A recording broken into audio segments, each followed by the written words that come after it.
Dans le coffre-fort poussiéreux d'un cabinet d'avocats de Los Angeles, entre des dossiers oubliés depuis des décennies, on a retrouvé un document qui glace le sang. Un contrat de divorce daté du début des années 70, paraphé d'une encre qui semble encore humide de larmes. Les juristes qui l'ont ouvert après 50 ans ont été stupéfaits par sa cruauté méthodique. Ce n'était pas un simple accord de séparation. C'était un acte de démembrement financier, une condamnation à mort économique déguisée en procédure légale. Sur la dernière page, une clause manuscrite aurait stipulé, selon certaines versions, que Roger Kendrick cédait jusqu'à 60% de tous ses biens présents et futurs à son ex-épouse Léa. 60%. Un chiffre qui circulait dans les couloirs, jamais officiellement confirmé. Pas de ses revenus, de tout ce qu'il possédait et posséderait jamais. Comment une femme a-t-elle pu arracher une telle concession à un homme qui était encore officiellement une star? Qui a rédigé ce contrat diabolique? Et surtout, pourquoi Roger l'a-t-il signé sans même lire jusqu'au bout? Les témoins présents ce jour-là dans le bureau du juge se souviennent d'un homme brisé, aux mains tremblantes, qui empestait le whisky dès 10 heures du matin. Roger n'était plus que l'ombre du chanteur triomphant qui avait fait danser tout le pays quelques années auparavant. Les créanciers frappaient déjà à sa porte. Smithy Smith, son ancien producteur devenu son pire ennemi, le poursuivait pour des sommes astronomiques. Et au milieu de ce chaos financier, Léa a choisi de porter le coup de grâce. Elle n'a pas demandé le divorce quand il nageait dans l'or, non. Elle a attendu qu'il soit à genoux, suffocant sous les dettes, pour exiger sa part du cadavre encore chaud. L'équipe d'avocats de Léa était dirigée par un juriste redoutable, un requin des salles d'audience, connu pour ses méthodes impitoyables. Kessler ne perdait jamais. Il avait une spécialité morbide, dépouiller les artistes déchus en montant leur vie en spectacle devant les juges. Pour Roger, il a orchestré une campagne de destruction systématique. Pendant 3 mois, des détectives privés ont suivi chacun de ses pas, photographié chacune de ses sorties nocturnes dans les bars miteux, enregistré les témoignages de serveuses et de femmes de chambre. Le dossier d'accusation faisait 200 pages. Alcoolisme chronique. Infidélité répétée. Violence conjugale présumée. Négligence parentale. Chaque mot était une balle tirée dans le dos d'un homme qui ne pouvait même plus se défendre.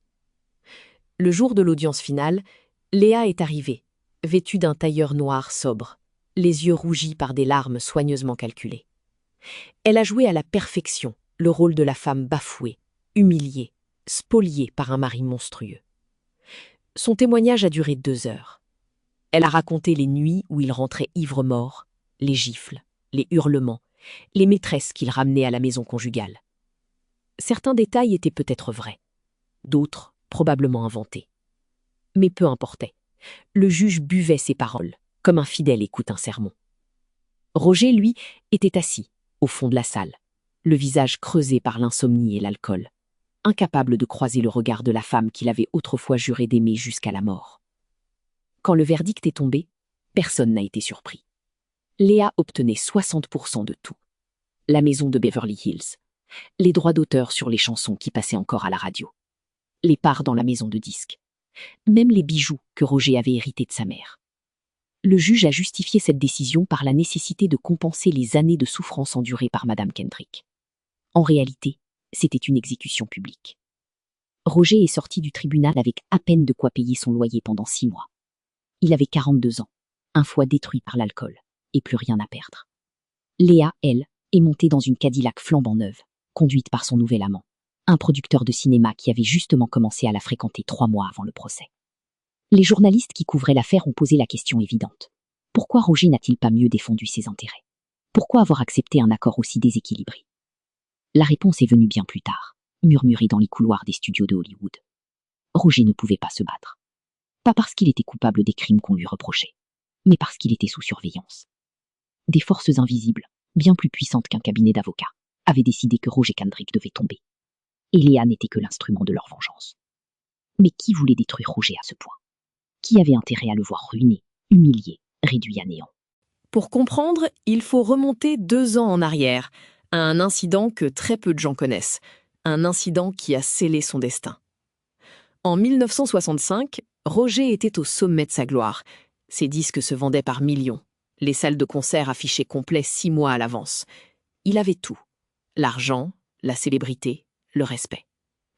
Mais il a commis une erreur fatale. Il a dit non à la mauvaise personne. Un soir, après un concert à Las Vegas, un homme en costume gris est venu le voir en coulisses. Cet homme ne s'est pas présenté. Il n'en avait pas besoin. Tout le monde savait qui il représentait. Il a proposé à Roger un contrat juteux, une série de concerts privés pour des clients très spéciaux, dans des endroits très discrets. Le cachet était faramineux, 10 fois ce que Roger gagnait normalement. Mais il y avait une condition, ne jamais poser de questions sur les invités. Roger a refusé. Pas par courage moral, simplement parce qu'il était arrogant et qu'il pensait pouvoir se permettre de dire non. L'homme en gris n'a pas insisté. Il a souri, serré la main de Roger et murmuré une phrase que personne d'autre n'a entendue. « Vous allez regretter ce choix, monsieur Kendrick. Très bientôt. » 3 mois plus tard, les ennuis ont commencé.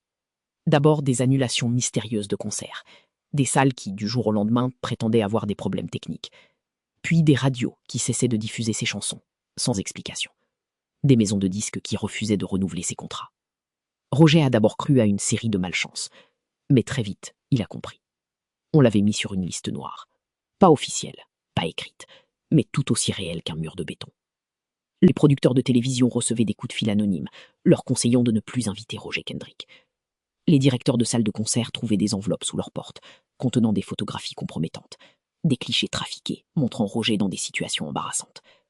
Les journaux People, autrefois si enthousiastes à son sujet, publiaient soudain des articles dévastateurs sur sa prétendue déchéance. Alcoolique, violent, infidèle, ingérable. En 6 mois, la machine à détruire Roger Kendrick était lancée à pleine puissance. Et Léa, elle observait tout cela de loin, en silence. Au début, elle a même tenté de le soutenir. Mais très vite, elle a compris que son mari était condamné. Alors elle a fait ce que font les rats quand le navire coule, elle a sauté. Sauf qu'elle n'est pas partie les mains vides. Elle a contacté Maître Kessler, l'avocat qui ne perdait jamais, et ensemble, ils ont élaboré une stratégie implacable. Frapper Roger au moment où il était le plus faible. Utiliser sa réputation détruite contre lui. Le vider de son sang financier avant que les créanciers et les mafieux ne le fassent. Le divorce n'était pas une séparation. C'était une exécution programmée. Et Léa savait exactement ce qu'elle faisait. Elle avait peut-être été sa femme pendant 15 ans, mais à la fin, elle n'était qu'une prédatrice comme les autres. Une prédatrice avec un sourire doux et des larmes de crocodile. Mais comment a-t-elle réussi à convaincre le juge de lui accorder 60%? Comment a-t-elle transformé un tribunal en chambre de torture? Les réponses se trouvent dans les témoignages de ceux qui étaient là, de ceux qui ont vu, qui ont entendu et qui ont gardé le silence pendant des décennies, par peur, par honte ou par complicité. Parmi les témoins silencieux, une gouvernante de la famille, appelons-la Clara, aurait tout vu pendant 12 ans. Clara a tout vu. Les disputes, les réconciliations, les infidélités des deux côtés, les bouteilles vides cachées sous les lits, les nuits où Léa partait en claquant la porte pour rejoindre son amant du moment, les matins où Roger se réveillait sur le canapé du salon, ne se souvenant de rien. Clara connaissait la vérité. Ni Roger ni Léa n'étaient des saints. Leur mariage était un champ de bataille depuis des années. Mais elle savait aussi quelque chose de bien plus explosif. Quelque chose qu'elle n'a jamais osé révéler au tribunal. Un soir de janvier 1967, 2 semaines avant l'audience de divorce, Clara nettoyait le bureau de Léa quand elle a entendu une conversation téléphonique. Léa parlait avec quelqu'un, et sa voix n'avait plus rien de celle de la femme brisée qu'elle jouait devant les avocats. Elle riait, un rire froid, calculateur. Elle disait « Ne vous inquiétez pas, il va tout signer. Il est tellement détruit qu'il ne se rendra même pas compte de ce qu'il perd. D'ici 3 mois, je serai riche et libre. Et lui, il sera dans le caniveau, où il mérite d'être. » Clara est restée figée derrière la porte, le cœur battant. Elle aurait dû témoigner, raconter ce qu'elle avait entendu. Mais le lendemain matin, Lia l'a convoquée dans le salon. Elle ne lui a pas posé de questions. Elle lui a simplement tendu une enveloppe. À l'intérieur, 5 000 $ en liquide. Et un billet d'avion pour le Danemark, son pays natal. Le message était clair. Prends l'argent et disparais. Ou reste et devient un problème qu'on réglera autrement. Clara a pris l'avion 3 jours plus tard. Elle n'a jamais témoigné. Elle n'a jamais raconté ce qu'elle savait. Pendant 50 ans, elle a gardé ce secret enfoui au fond de sa mémoire, comme un cadavre dans une cave.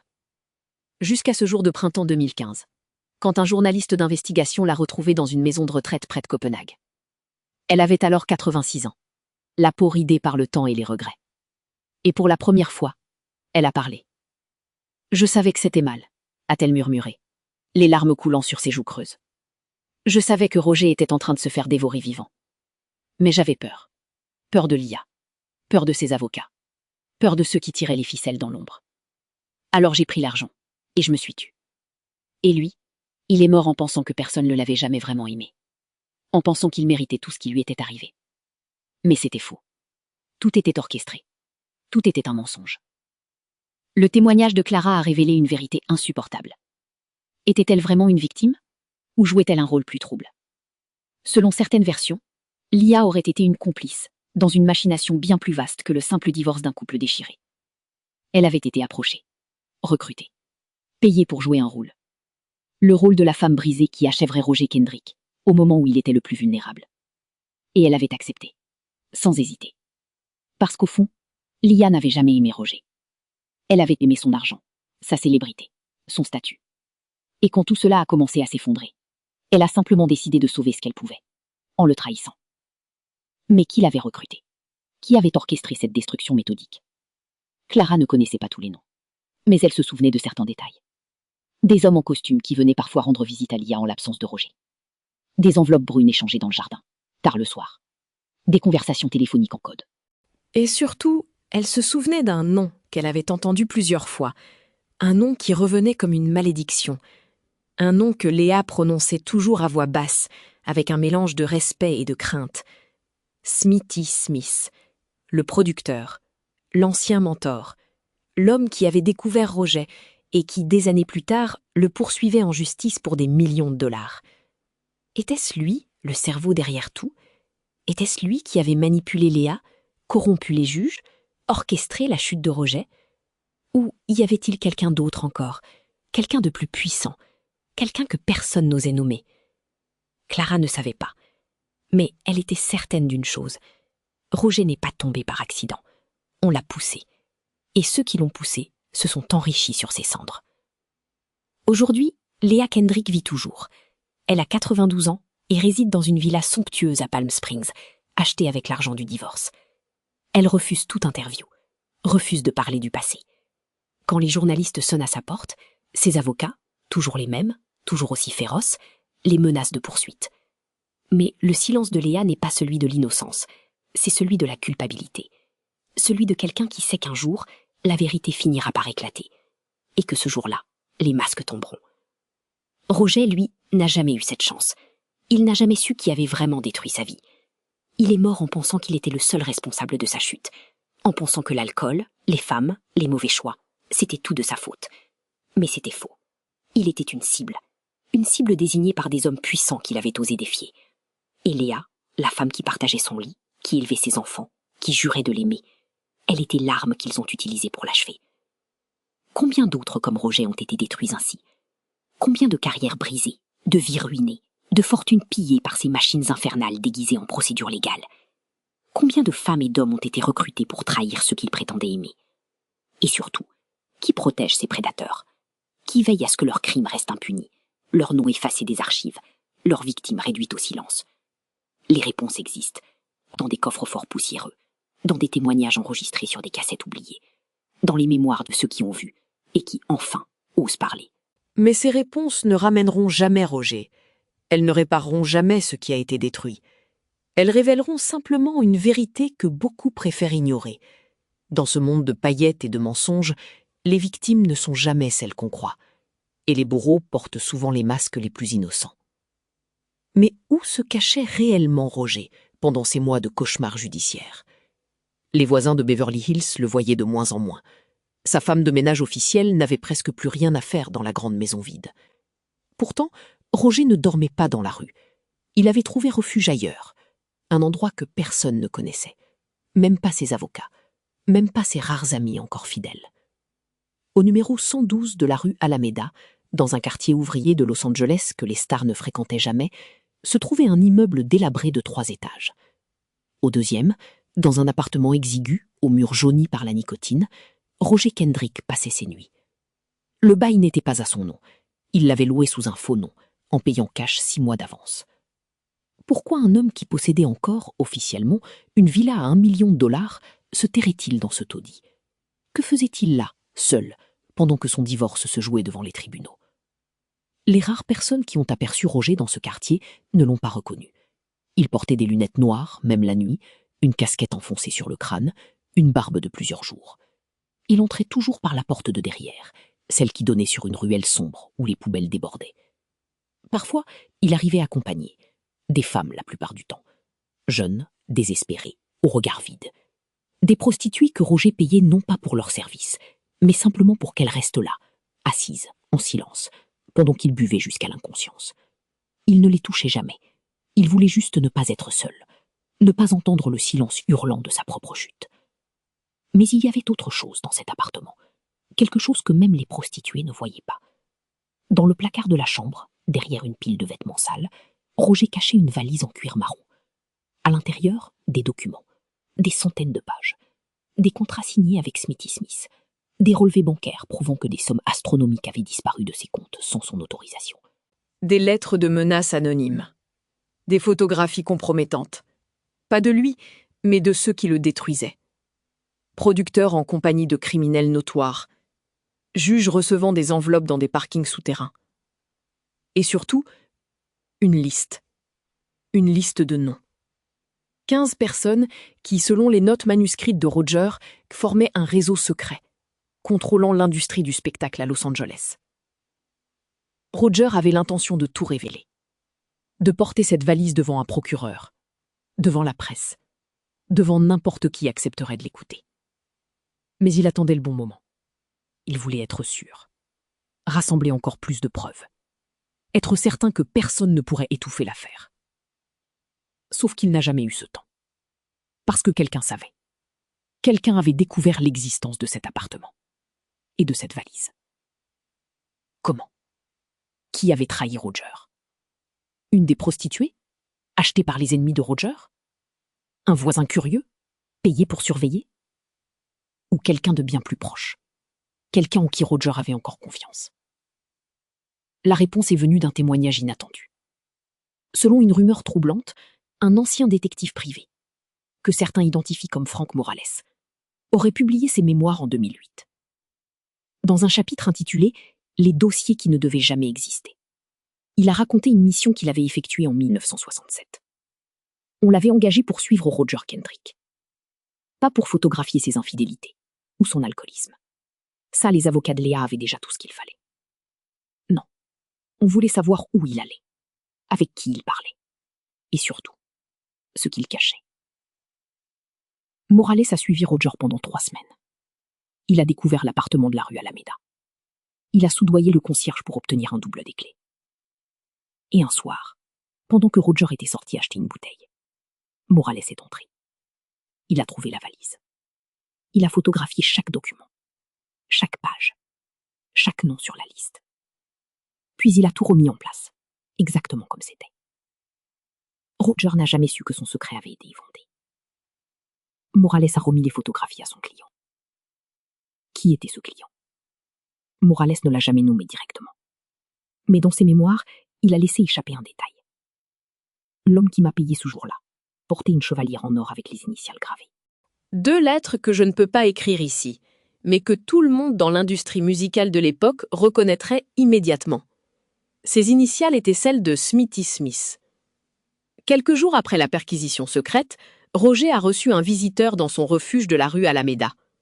C'était un mardi soir, vers 22h.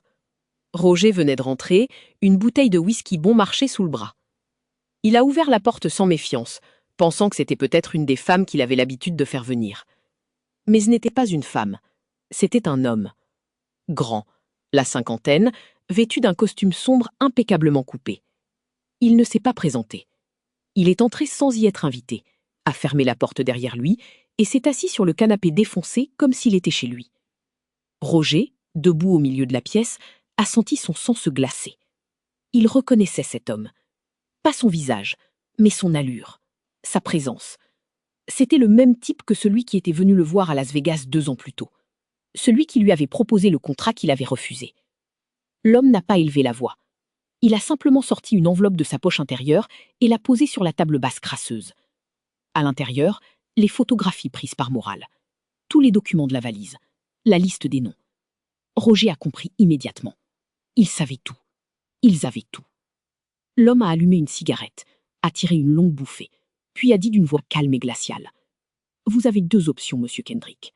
Option 1, vous détruisez ces documents. Vous signez le divorce sans faire d'histoire et vous disparaissez. On vous laissera en paix. Vous pourrez boire votre vie jusqu'au bout dans ce trou à rats, personne ne vous dérangera. Option 2, vous essayez de jouer au héros. Vous allez voir un procureur avec votre petite valise. Et dans ce cas, vous ne verrez pas le lever du soleil. » Roger a voulu protester, dire qu'il n'avait pas peur, qu'il allait tout révéler quoi qu'il arrive. Mais les mots sont restés coincés dans sa gorge, parce que l'homme a sorti autre chose de sa poche. Une photographie. Pas de Roger, de sa fille. Sa petite fille de 9 ans, jouant dans le jardin de l'école. La photographie avait été prise la veille. Roger a senti ses jambes se dérober. L'homme a souri. Un sourire sans joie, mécanique. Il a écrasé sa cigarette dans une tasse sale et s'est levé. Avant de partir, il a ajouté « Vous avez jusqu'à demain midi pour décider. Mais entre nous, monsieur Kendrick, vous avez déjà décidé. Les hommes comme vous décident toujours de la même façon. » La porte s'est refermée. Roger est resté immobile pendant plusieurs minutes, fixant la photographie de sa fille. Puis, il a ouvert la bouteille de whisky et a bu. Il a bu jusqu'à ce que ses mains cessent de trembler, jusqu'à ce que la terreur se transforme en résignation. Le lendemain matin, il a brûlé tous les documents, un par un, dans l'évier de la cuisine. Les contrats, les lettres, les photographies, la liste des noms. Tout. Il a regardé la fumée noire monter vers le plafond, emportant avec elle la seule arme qu'il possédait encore. Puis, il a appelé son avocat et lui a dit « Acceptez tout ce que Léa demande. Je signe. Peu importe les conditions.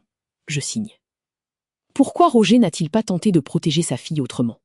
Pourquoi n'a-t-il pas appelé la police, demandé de l'aide, fui avec elle? Parce qu'il savait que c'était inutile. Ces gens-là ne faisaient pas de menaces en l'air. Ils contrôlaient les juges, les flics, les journaux, les politiciens. Ils étaient partout, invisibles et tout-puissants. Roger n'était qu'un pion brisé sur leur échiquier, un pion qu'on pouvait écraser d'un simple geste. Alors il a choisi la seule chose qu'il pensait pouvoir encore contrôler, sa propre disparition. Il a signé, il a tout perdu. Et il est devenu l'ombre errante qu'il resterait jusqu'à la fin. Mais qui était cet homme en costume? Quel était son nom, son visage, son rôle exact dans cette machination? Les enquêteurs qui ont tenté de reconstituer cette histoire des décennies plus tard n'ont jamais pu l'identifier formellement. Morales, le détective, est décédé en 2011, sans avoir jamais révélé le nom de son client. La fille de Roger, aujourd'hui âgée de 65 ans, refuse toute interview et vit recluse quelque part en Oregon. Les rares personnes encore vivantes qui ont côtoyé Roger à cette époque affirment n'avoir jamais entendu parler de cet appartement, de cette valise, de cette visite nocturne. Soit ils mentent, soit Roger n'a jamais parlé, soit les deux.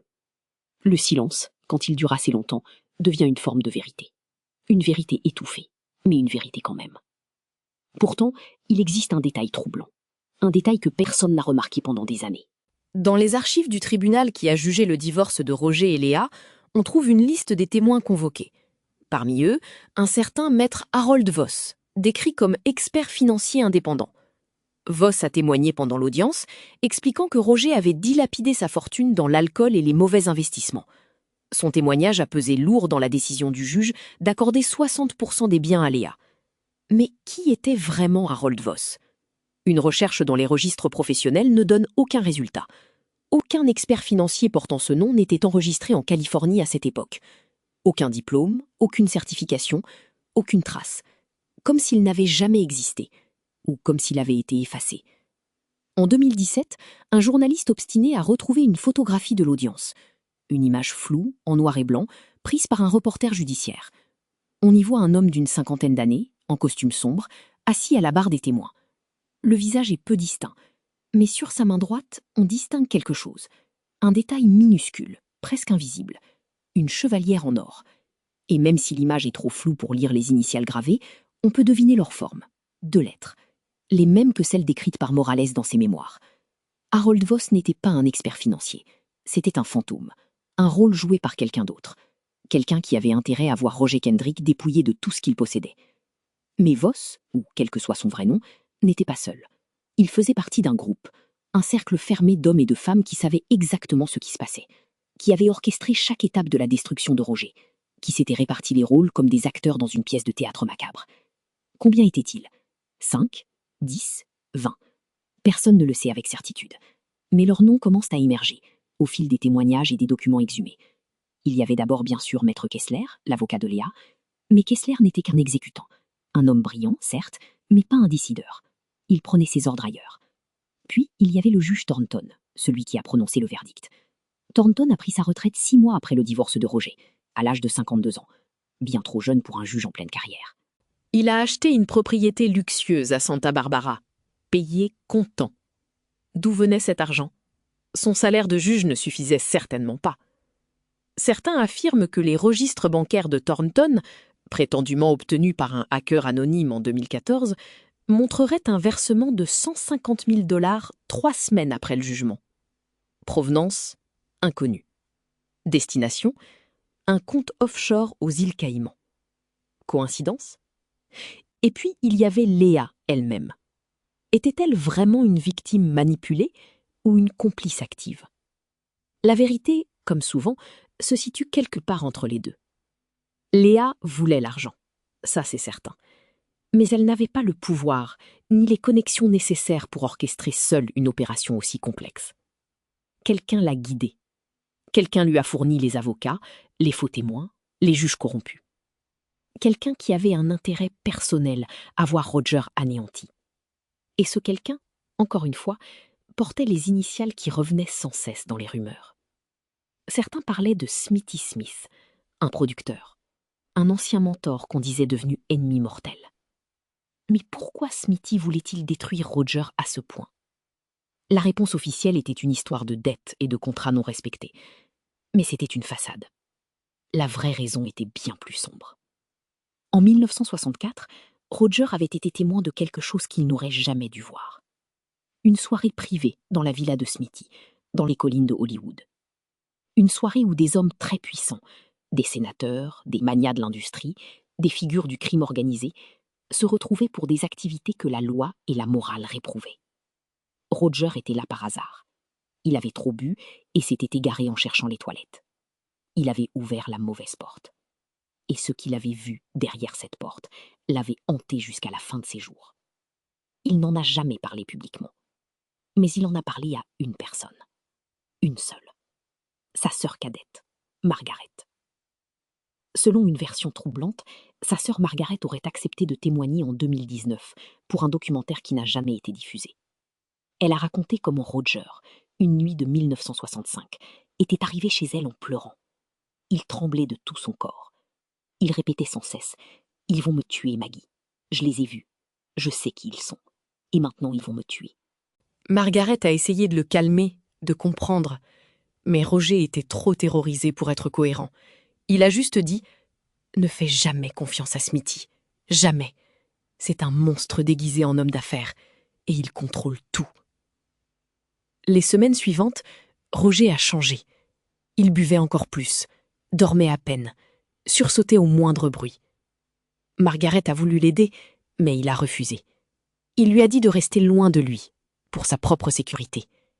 Et puis, progressivement, les ennuis ont commencé. Les contrats annulés, les concerts déprogrammés, le divorce. Tout s'est enchaîné comme une avalanche. Margaret a compris que son frère était pris dans un engrenage dont il ne sortirait jamais. Elle a tenté d'intervenir, d'aller voir la police, de contacter un journaliste, mais à chaque fois, on lui a conseillé de se taire. Gentiment d'abord, puis avec des menaces à peine voilées. Elle a fini par abandonner, par laisser Roger se noyer seul. Et cette culpabilité la ronge encore aujourd'hui, 60 ans plus tard. Le cercle autour de Roger s'est refermé comme un piège. Avocat qu'on disait corrompu, juge peut-être acheté, témoins qu'on murmurait fabriqués, producteurs sans scrupules.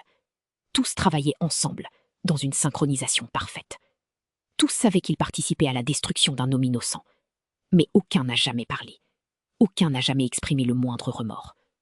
Parce que le silence était rentable. Parce que trahir le groupe signifiait devenir la prochaine cible. Alors ils ont continué. Méthodiquement. Impitoyablement. jusqu'à ce que Roger ne soit plus qu'une épave humaine, vidée de son argent, de sa dignité, de sa volonté de vivre. Le jour où le divorce a été prononcé, Léa est sortie du tribunal au bras de son avocat, un sourire discret sur les lèvres. Elle portait un tailleur Chanel acheté spécialement pour l'occasion.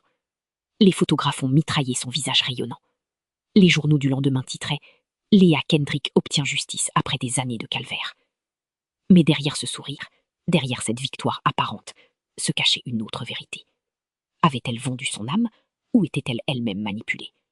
Elle avait, volontairement ou non, participé à la chute de l'homme avec qui elle avait partagé 15 ans de sa vie, le père de ses enfants, l'homme qui l'avait sortie de la pauvreté et couverte de diamants. Et pourquoi? Pour 60% d'une fortune déjà à moitié évaporée. Pour quelques années de luxe avant que l'argent ne se tarisse. Car l'argent s'est tari. Bien plus vite que Léa ne l'imaginait. Les droits d'auteur se sont épuisés. La maison de Beverly Hills a dû être vendue pour payer les dettes que même le divorce n'avait pas effacées. Les bijoux ont fini dans des ventes aux enchères. En 1977, 10 ans après le divorce, Léa vivait dans un appartement modeste à Pasadena, travaillant comme secrétaire dans un cabinet dentaire. Loin des paillettes, loin des Cadillacs et des soirées mondaines. Seule, amère, hantée par les fantômes de ses propres choix. Avait-elle vraiment gagné? Ou avait-elle simplement échangé un enfer pour un autre? Et ceux qui l'avaient utilisé comme arme contre Roger, où étaient-ils? Profitaient-ils encore de leur impunité, quelque part dans les hauteurs dorées du pouvoir? Ou avaient-ils, eux aussi, fini par payer le prix de leurs crimes? Et pourtant, Roger n'avait pas tout détruit. Dans le chaos de cette nuit où il avait brûlé les documents, tremblant sous la menace qui pesait sur sa fille, il avait gardé quelque chose. Un objet minuscule, presque insignifiant, qu'il avait glissé dans la doublure déchirée de son vieux blouson de cuir. Une cassette audio. Une petite bande magnétique de 7 cm, enregistrée 3 semaines avant la visite de l'homme en costume. Sur cette cassette, la voix de Roger lui-même, enregistrant tout ce qu'il savait. Les noms, les dates, les lieux, les crimes. 43 minutes de témoignages bruts, enregistrés dans cet appartement misérable de la rue Alameda, alors qu'il était encore convaincu de pouvoir se battre. Il parlait d'une voix hésitante, parfois brisée par l'alcool et la peur, mais claire dans son accusation. Il nommait Smithy Smith. Il décrivait la soirée dans la villa des collines, ce qu'il avait vu derrière cette porte. Il racontait les menaces, les contrats truqués, l'argent disparu. Tout. Cette cassette était sa police d'assurance, ou son testament.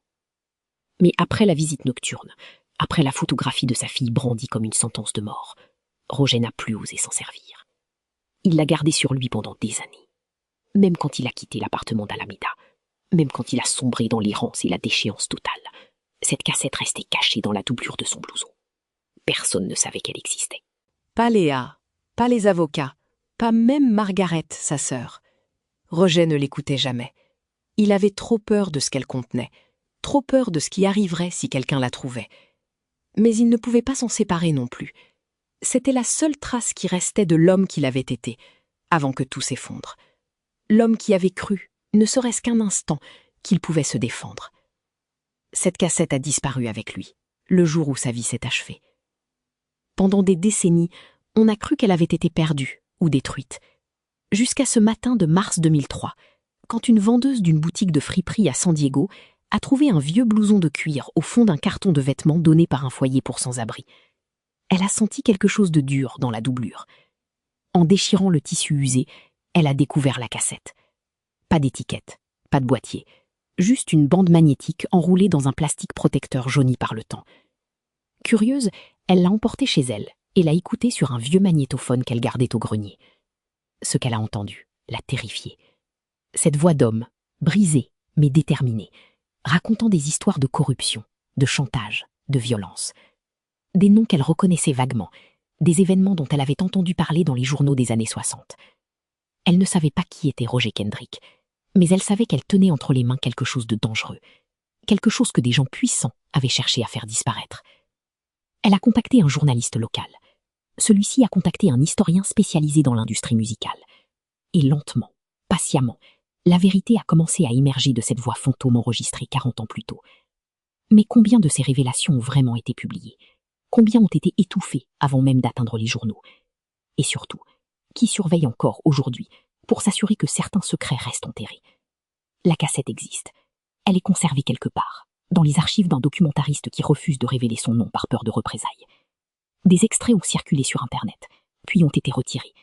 Des copies ont été faites, puis ont disparu. Mais la voix de Roger continue de murmurer dans l'ombre, racontant une histoire que personne n'a voulu entendre de son vivant. Une histoire de trahison, de manipulation, de violence institutionnalisée. Et au centre de cette histoire, toujours le même nom. Celui de l'homme qui a orchestré la chute de Roger. Celui qui a transformé l'IA en arme. Celui qui a corrompu les juges et acheté les témoins. Un homme dont le nom revenait dans toutes les rumeurs, que certains appelaient Smithy Smith. Même après les témoignages partiels et les documents exhumés, ce nom n'a jamais été officiellement lié à l'affaire. Jamais poursuivi, jamais même interrogé. On dit qu'il serait décédé paisiblement en 1989, dans sa villa de Malibu, entouré de sa famille et de ses avocats. Riche, respecté, impuni. Comment est-ce possible? Comment un homme peut-il détruire tant de vies et mourir dans son lit, couvert d'honneur? Qui le protégeait? Et ses protecteurs, sont-ils encore là aujourd'hui, veillant sur les secrets de leurs prédécesseurs?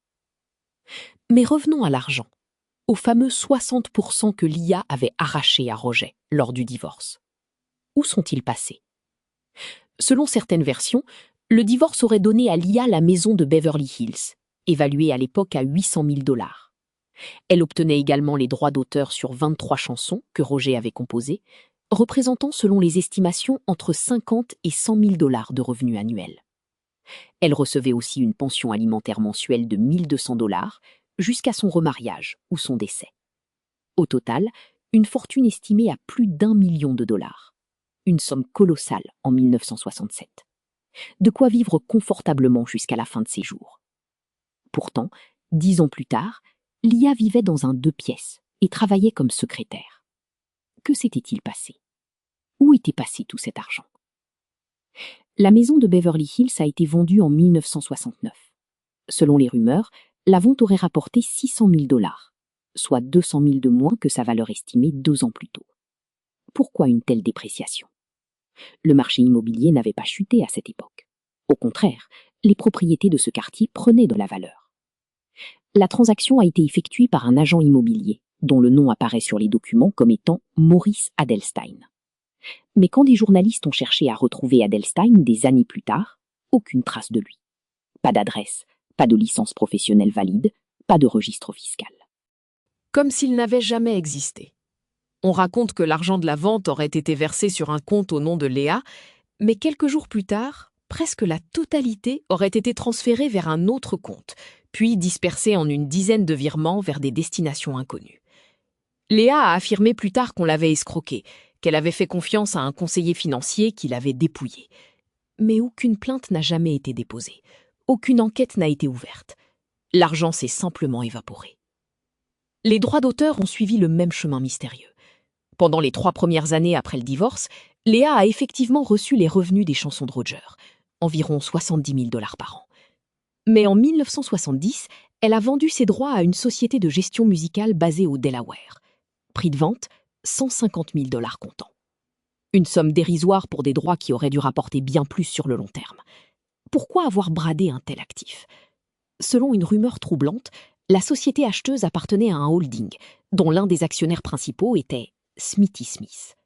Coïncidence ou le dernier acte d'une spoliation méthodique? Léa avait-elle été forcée de vendre? Avait-elle été menacée, comme Roger l'avait été? Ou avait-elle simplement réalisé, trop tard, qu'elle n'était pas la bénéficiaire de ce divorce, mais une autre victime? Une poupée qu'on avait utilisée pour dépouiller Roger, puis qu'on avait jetée une fois sa mission accomplie. Quant à la pension alimentaire, elle n'a été versée que pendant 18 mois. Puis les paiements se sont arrêtés. Roger n'avait plus rien, plus de revenus, plus de compte bancaire, plus de biens à saisir. Léa a tenté de le poursuivre en justice pour non-paiement. Mais comment poursuivre un homme qui n'existe déjà plus? Roger vivait dans la rue, sous des ponts, dans des refuges pour indigents. Il n'avait plus de nom, plus d'identité, plus de vie. Il était devenu un fantôme. Et les fantômes ne paient pas de pension alimentaire. Le tribunal a classé l'affaire. Léa s'est retrouvée seule, sans l'argent promis, sans le soutien qu'elle pensait obtenir.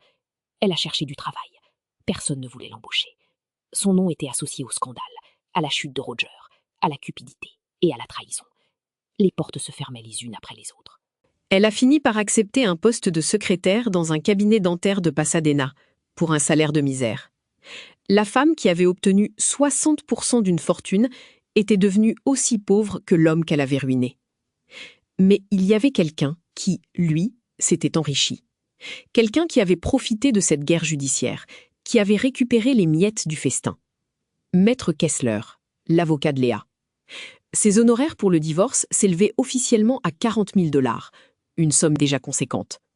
Mais selon des sources officieuses, Kessler aurait également reçu une commission sur la vente de la maison et des droits d'auteur. Un pourcentage jamais précisé, mais estimé à plusieurs dizaines de milliers de dollars supplémentaires. De plus, Kessler a mystérieusement ouvert un nouveau cabinet en 1968 dans un immeuble prestigieux de Wilshire Boulevard. Un cabinet luxueux, avec une dizaine d'associés, spécialisés dans les divorces de célébrités. D'où venait l'argent pour financer une telle expansion? Son salaire d'avocat ne pouvait pas suffire, à moins qu'il n'ait été payé par quelqu'un d'autre. Quelqu'un qui voulait s'assurer que Kessler resterait discret. Quelqu'un qui avait intérêt à ce que certains détails du divorce de Roger ne soient jamais révélés. Smithy Smith, encore une fois, ou quelqu'un de plus haut placé. Quelqu'un dont le nom n'apparaît nulle part dans les documents, mais dont l'ombre plane sur toute cette affaire. Les enfants de Roger et Léa ont également disparu de cette histoire. 2 filles, nées en 1956 et 1958. Après le divorce, elles ont été confiées à Léa. Mais quand Léa a sombré dans la pauvreté, les filles ont été placées chez une tante maternelle vivant en Arizona. Elles ont grandi loin de leur père, loin de leur mère, loin de l'enfer que leurs parents avaient créé. Aujourd'hui, elles refusent toute interview. Elles ont changé de nom, coupé les ponts avec leur passé. L'une d'elles, contactée par un journaliste en 2016, a simplement répondu « Mon père est mort pour moi bien avant sa disparition. Ma mère aussi. Je ne veux rien savoir de leur histoire. Laissez-moi en paix. » Peut-on leur reprocher ce silence? Peut-on exiger qu'elles ravinent des blessures qui ont mis des décennies à cicatriser? Ou ont-elles, elles aussi, quelque chose à cacher?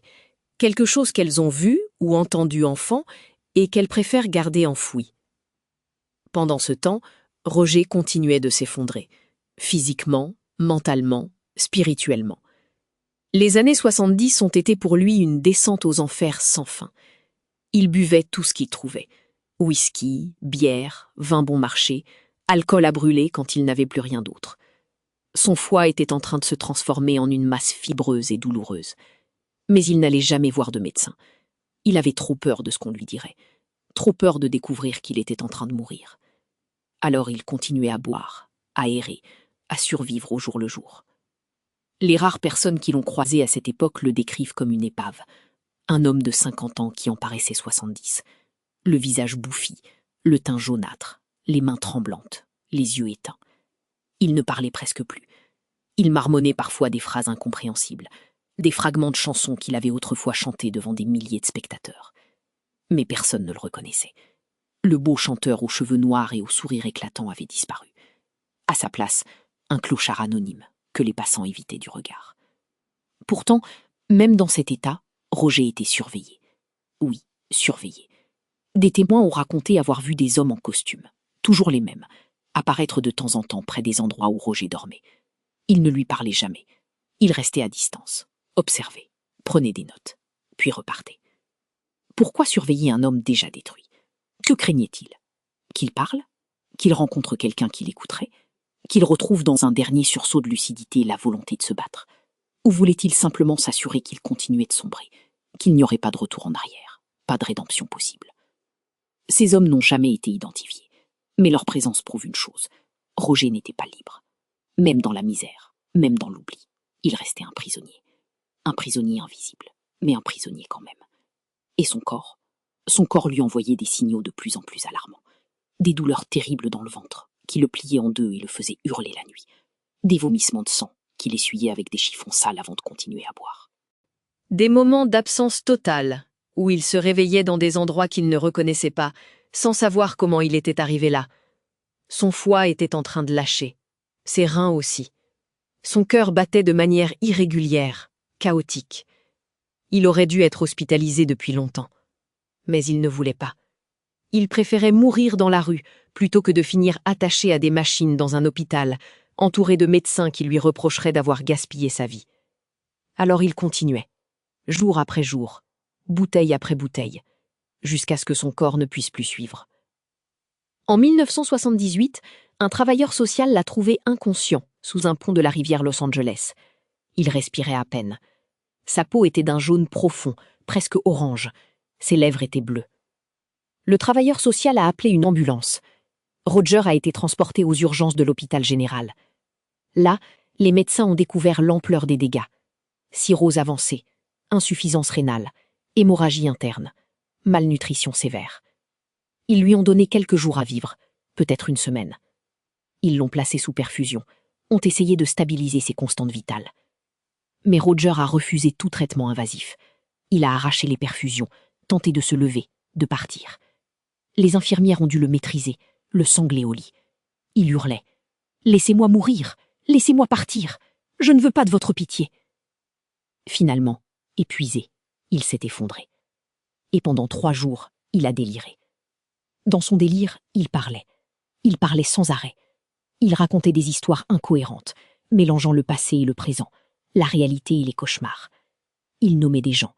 Smithy, Léa, Kessler, l'homme en costume. Il décrivait des scènes violentes, des menaces, des trahisons. Les infirmières écoutaient, mal à l'aise, ne sachant pas quoi faire de ces confessions délirantes.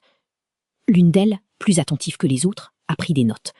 Elle sentait qu'il y avait quelque chose d'important dans ce flot de paroles, quelque chose de vrai, enfoui sous les divagations de l'alcool et de la fièvre. Mais quand elle a montré ses notes à un médecin, celui-ci a haussé les épaules. « C'est un alcoolique en phase terminale », a-t-il dit. « Il délire. Rien de ce qu'il dit n'a de sens. Jetez ses notes. » L'infirmière a obéi. Elle a jeté les notes. Mais elle n'a jamais oublié ce qu'elle avait entendu. Et des années plus tard, quand l'histoire de Roger a commencé à refaire surface, elle a regretté de ne pas avoir gardé ces pages. Elles auraient peut-être permis de comprendre, de reconstituer les dernières pièces du puzzle. Mais il était trop tard. Les notes étaient perdues. Et avec elles, les dernières paroles cohérentes de Roger Kendrick. Contre toute attente, Roger a survécu. Il s'est réveillé au bout de 5 jours, affaibli, mais conscient. Les médecins étaient stupéfaits. Ils ne comprenaient pas comment un corps aussi détruit avait pu tenir le coup. Roger, lui, semblait déçu. Il aurait préféré ne pas se réveiller, préféré en finir. Mais quelque chose en lui, une étincelle obstinée de volonté de vivre, avait refusé de s'éteindre. Il est resté à l'hôpital 3 semaines. Puis, un matin, il a simplement disparu. Il a enfilé ses vêtements crasseux, a quitté sa chambre sans prévenir personne et s'est évanoui dans les rues. Les médecins ont tenté de le retrouver, mais sans succès. Roger était redevenu un fantôme. Un fantôme qui marchait, respirait, souffrait. Mais un fantôme quand même. Pourquoi a-t-il fui l'hôpital? Avait-il peur qu'on le retrouve?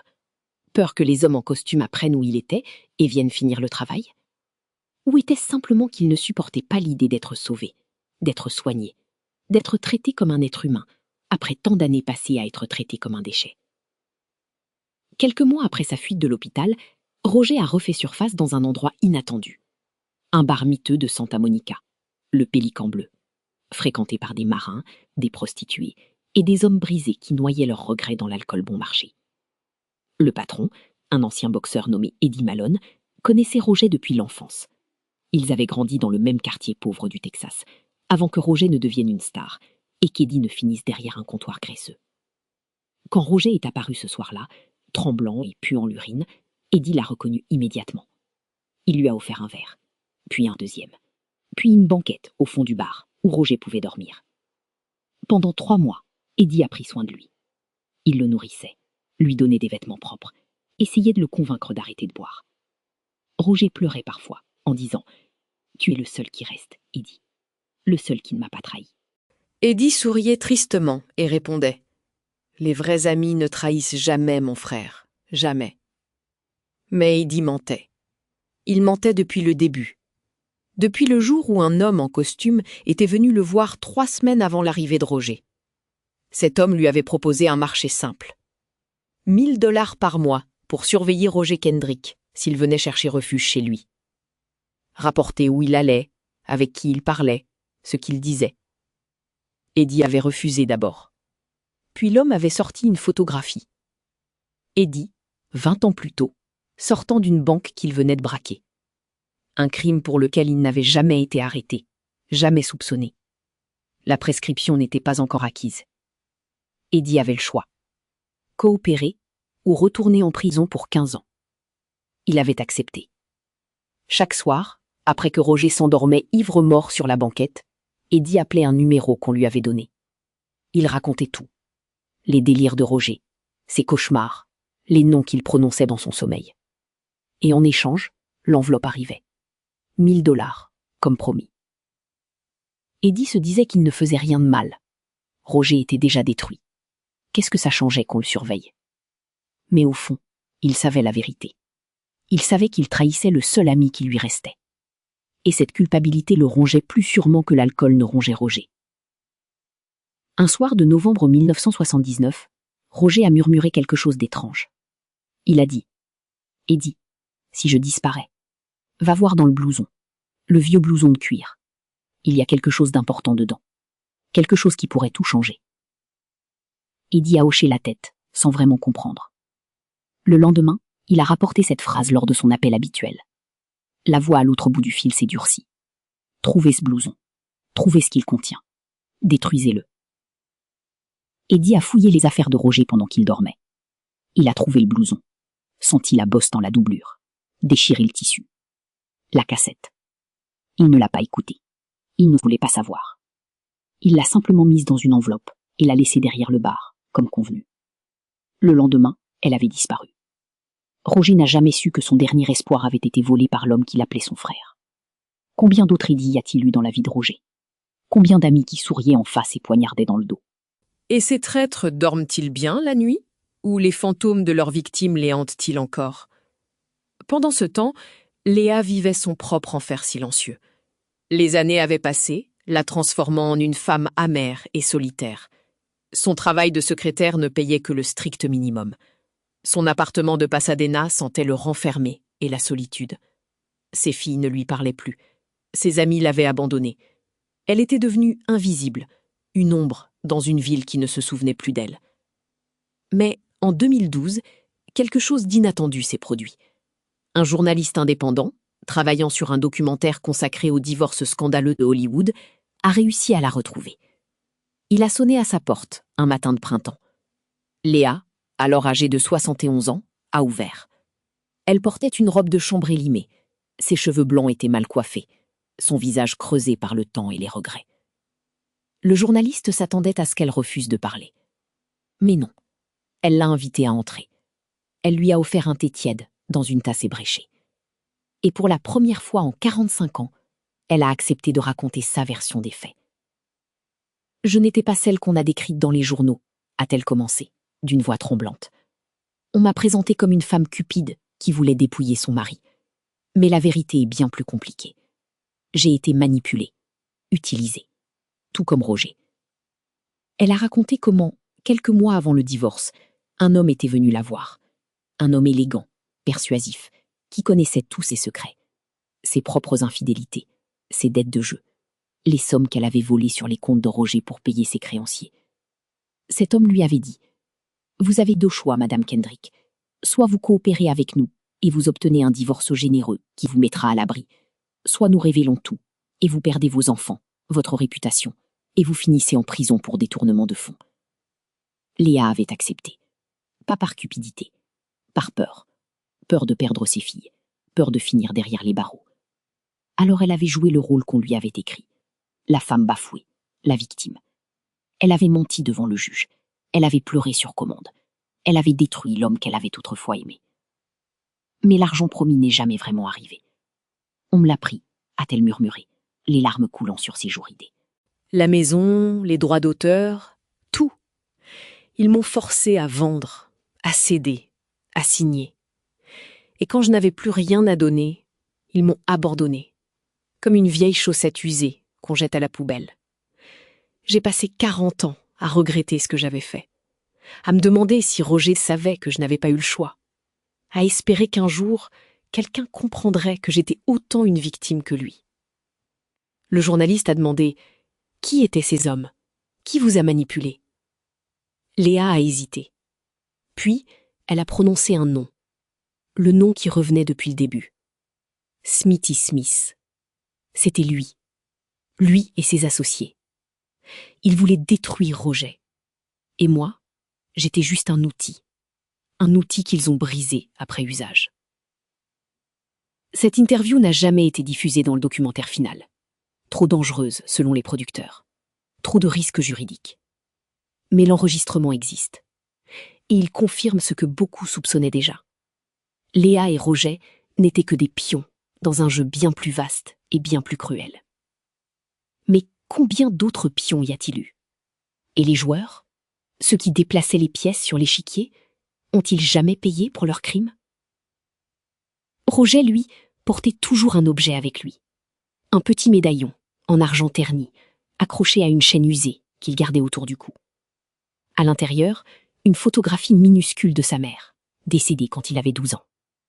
Ce médaillon était son seul lien avec un passé où il avait été aimé, protégé, heureux.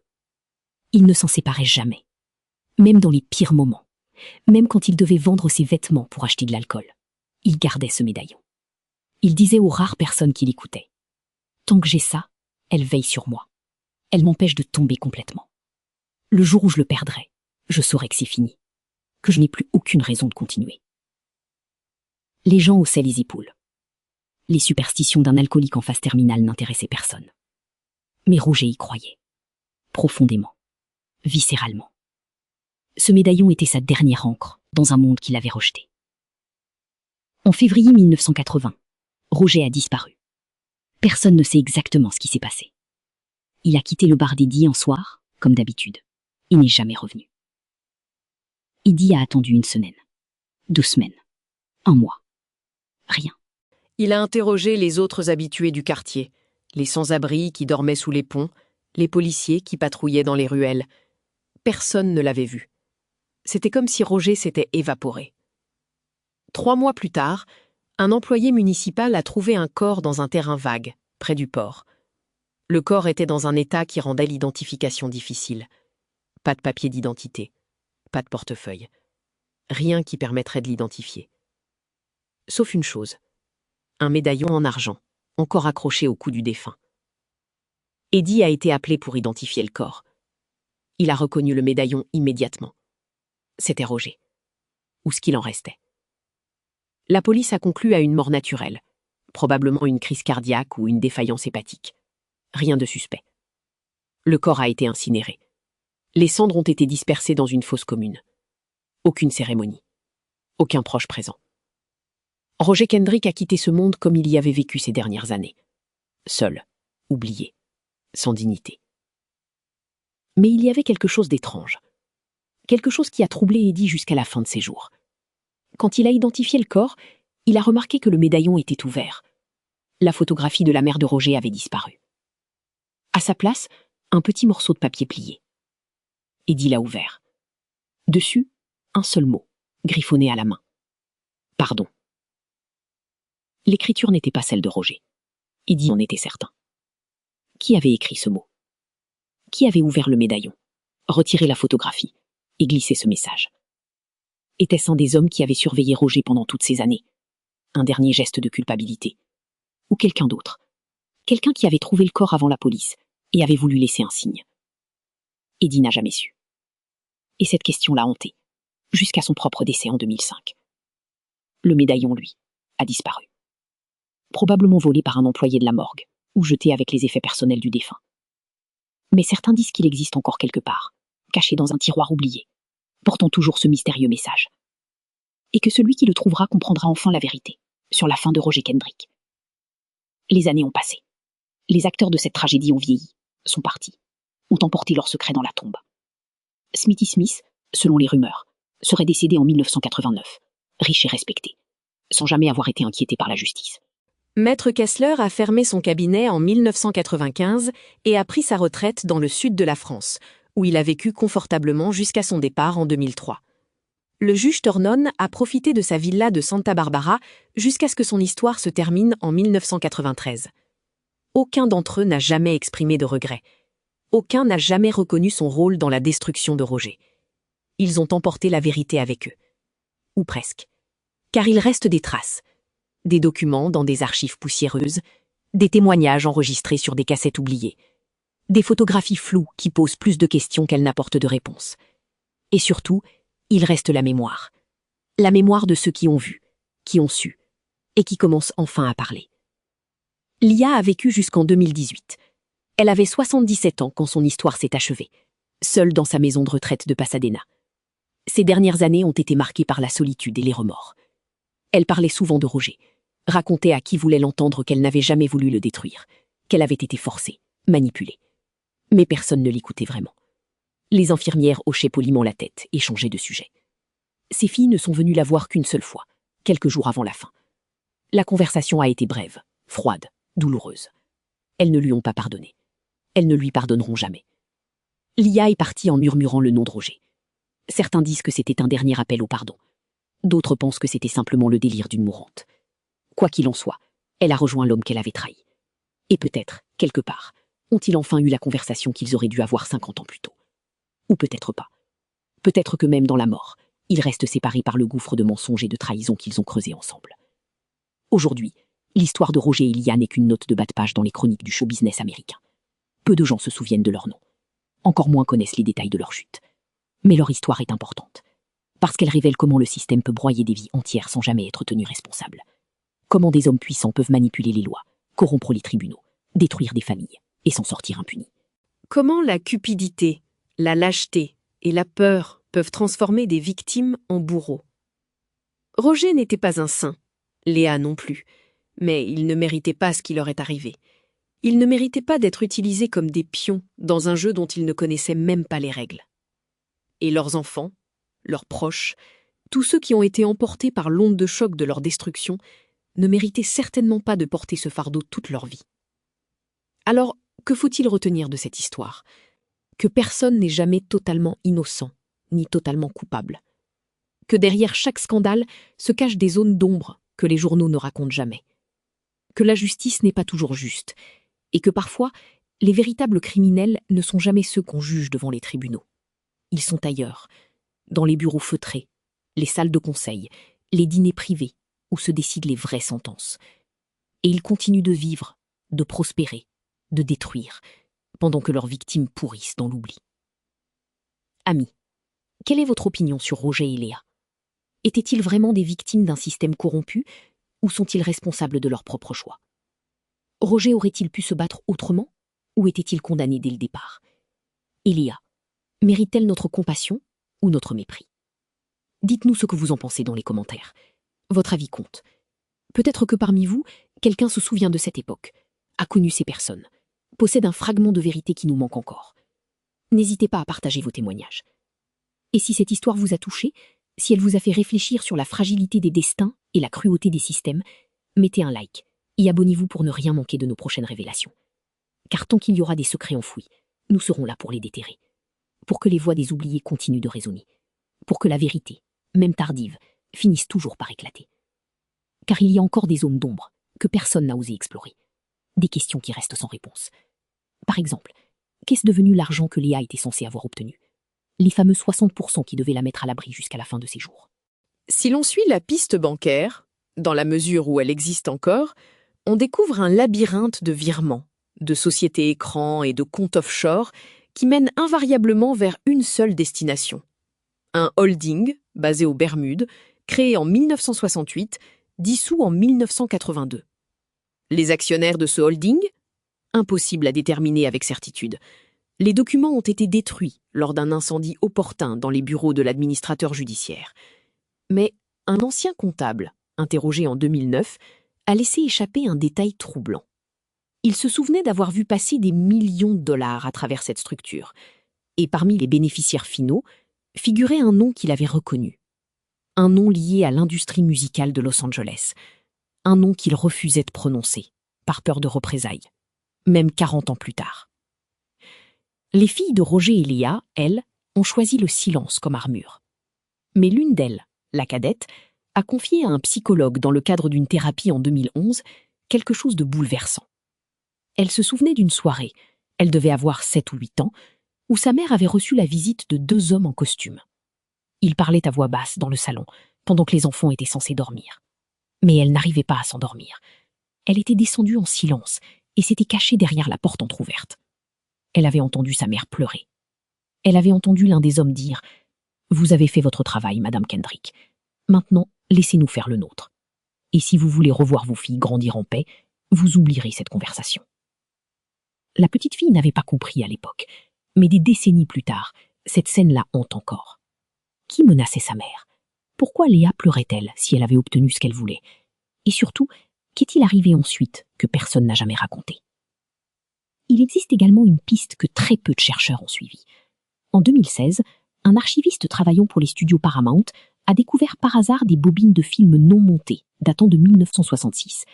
Ces bobines contenaient des interviews brutes de stars de l'époque, filmées pour un documentaire qui n'a jamais vu le jour. Parmi elles, une interview de 15 minutes avec Roger Kendrick. Dans cet enregistrement, Roger semble encore lucide, presque sobre. Il parle de sa carrière, de ses succès, de ses regrets. Et puis, vers la fin, le journaliste lui pose une question inattendue. « Avez-vous peur de quelque chose, monsieur Kendrick ?» Roger marque une pause. Son visage se ferme. Il regarde ailleurs, comme s'il cherchait à voir si quelqu'un écoutait. Puis, il répond d'une voix à peine audible. « J'ai peur de ceux qui décident à notre place, de ceux qui nous font danser comme des pantins. Mais si je dis leur nom, je signe mon arrêt. Alors je me tais. Et je bois, pour oublier que je ne suis pas libre. » L'interview s'arrête là. Le journaliste n'a jamais relancé le sujet. Ces images sont restées cachées pendant 50 ans. Aujourd'hui, elles sont visibles sur certaines plateformes spécialisées. Mais combien de personnes les ont vraiment vues? Combien ont compris que Roger savait, qu'il avait toujours su, et qu'il avait choisi le silence, par peur, par lâcheté, ou simplement par instinct de survie? Il y a enfin cette rumeur persistante qui circule dans les milieux du journalisme d'investigation. Une rumeur selon laquelle la fameuse cassette audio retrouvée dans le blouson de Roger aurait été copiée avant d'être confisquée par Eddie. Quelqu'un, quelque part, posséderait l'enregistrement complet.